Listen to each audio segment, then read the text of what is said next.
Hallo mensen, ik is Koos van die Groot Karoo. Maar ik heb vandaag hier kruie hier bij mij. Ik heb vandaag een beetje rond gesels. Het is wel een anijs of anijs. En hij groeit bij ons hier wel langs die pad, sommer hier in die veld.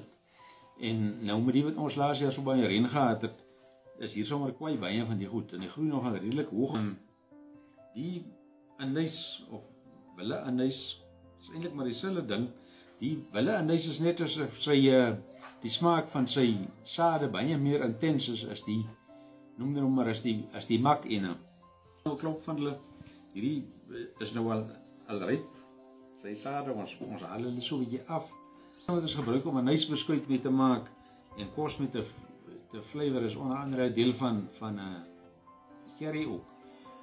Anijs het 'n baie sterk aromatiese geur.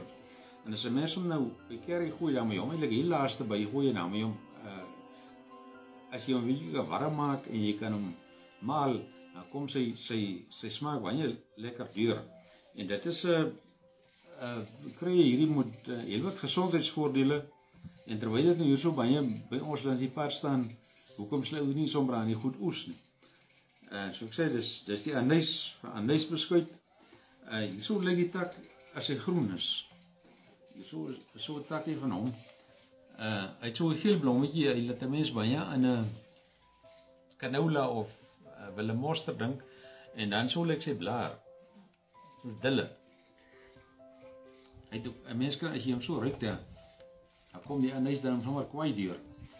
Wanneer 'n mens nou pickles inmaak, veral soos gherkins, dan is so 'n takkie in die bottel.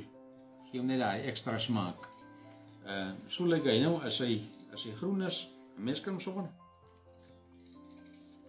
kom ek kou ook. Kan gou 'n interessante ding noem. Kyk as jy nou sukkel met ou asempie wat nie so lekker ruik nie, jy moet nou miskien gaan vry.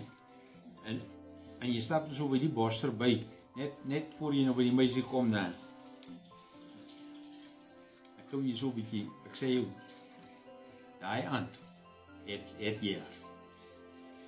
Nou ja, dit is nou hierdie. En dan kan ons nou tee gaan maak. Kyk, hier so is my ou gietletjie is nou reg. Maar gooi so 'n bietjie van hierdie anijssade in. So skat hom so 'n teelepel. Maar dit ruik sommer kwaai lekker. Hy kan so 'n bietjie trek terwyl ons nog praat oor die anijs. Kyk, anijs is ook 'n kruie met baie medisinale waarde.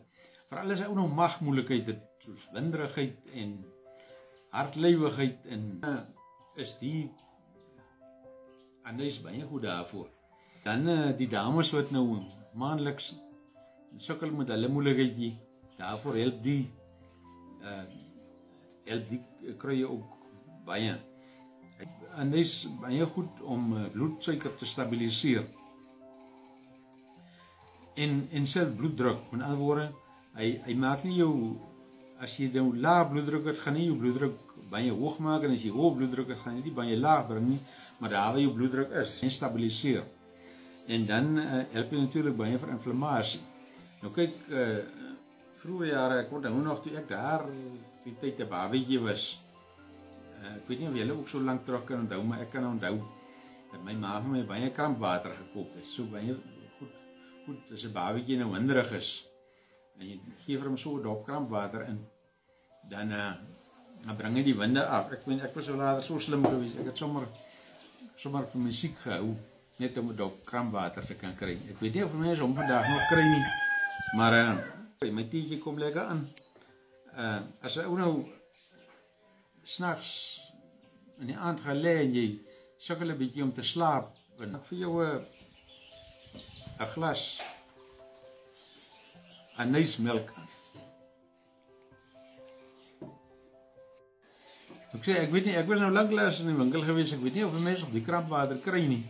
Maar kyk, hierdie tee wat ons nou gemaak het, dit is eintlik sommer krampwater. Jy kan nou hierdie tee vat, ek kan nou hierdie in die beker 'n bietjie heuning, en dan kan jy nou met die heuning aanmaak, jy kan dit afkoel, en dan is dit nou maar krampwater daai.